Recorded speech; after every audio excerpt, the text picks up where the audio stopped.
Anies teken 3 surat perjanjian, termasuk hutang piutang dengan Sandiaga Uno sebesar 50 miliar rupiah. Ya memang. Perjanjian itu ada? Ya saya kebetulan ikut drafting lah perjanjian itu. Oh, oke. Ikut ya melihat, ya saya lihat tangan-tangannya ada di situ. Namanya yang buat juga itu lawyernya Pak Sandi. Namanya Pak Rikrik ya. Jadi memang saya melihat ada perjanjian di mana gubernur itu tugasnya apa, wakil gubernur tugasnya apa. Yang ada adalah perjanjian soal berbagi beban biaya pilkada dengan Pak Sandi. Itu saya tahu. Ya, itu. Dan dalam perjanjian itu antara lain, kemudian juga ada perjanjian hutang piutang dengan Pak Sandi dan Pak Anies, karena waktu itu kan memang Pak Anies sudah punya uang. Tapi perjanjian ini dikatakan kalau pilkadanya menang, hutang piutangnya selesai, karena ini dianggap sebagai perjanjian. Berarti Sudah selesai. Dan saya membaca itu pada waktu itu, termasuk yang ikut mendiskusikan dengan Pak Sandi. Nah, mengenai perjanjian pilpres saya tidak pernah mendengar itu. Makanya saya bilang kalau ada orang yang ngomong, ya dia kan nggak ngerti gitu loh. Nah, kalau orang luar ya. Apakah Pak Sudirman itu soal hutang-hutang Pak Anies dengan Pak Sandi di Pilpres 2017? Saya nggak ngomong substansi ya. Saya nggak tahu kalau Pak Sudirman saya lebih tahu ya. Tanya aja ke beliau.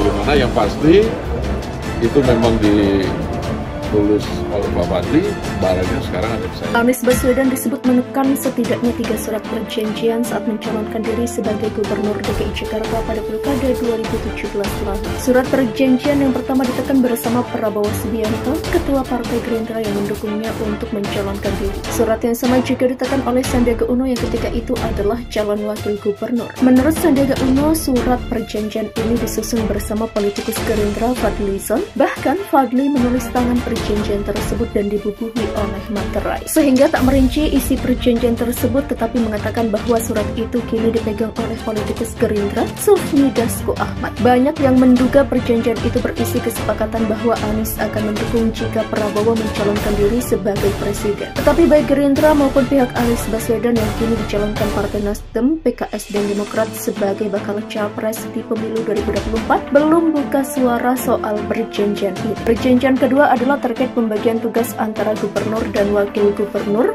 dengan Sandiaga Uno. Perjanjian yang kedua ini diungkap oleh Wakil Ketua Umum Golkar Erwin Aksa dalam podcast Akbar Faisal Uncensored. Perjanjian ini juga dibuat jelang Pilkada Jakarta 2017 yang menyusun antara lain Erwin Aksa sendiri dan pengacara Sandiaga Rikrik Rizkiana. Surat perjanjian ini dibuat atas dorongan paman Erwin Aksa yakni politikus Gaek Yusuf Kala. Menurut Erwin, perjanjian pembagian tugas serupa pernah dibuat Susilo Bambang Yudhoyono dan Yusuf Kala saat keduanya mencalonkan diri di pemilihan presiden 2004 silam. Ketiga adalah surat perjanjian hutang piutang antara Anies Baswedan dan Sandiaga Uno. Adanya perjanjian ini juga diungkap Erwin Aksa di tayangan Akbar Faisal. Erwin mengatakan Anies Baswedan menekan surat untuk meminjam uang sebesar 50 miliar rupiah dari Sandiaga Uno di Pilkada 2017. Uang itu digunakan untuk membiayai logistik Pilkada DKI Jakarta 2017 lalu. Surat perjanjian hutang piutang ini disusun oleh Rikrik yang belakangan diangkat menjadi Komisaris Perumda Pasar Jaya saat Anies menjabat sebagai Gubernur DKI Jakarta. Baik Anies Baswedan maupun Sandiaga Uno belum menjelaskan tentang 2 surat perjanjian terakhir di atas.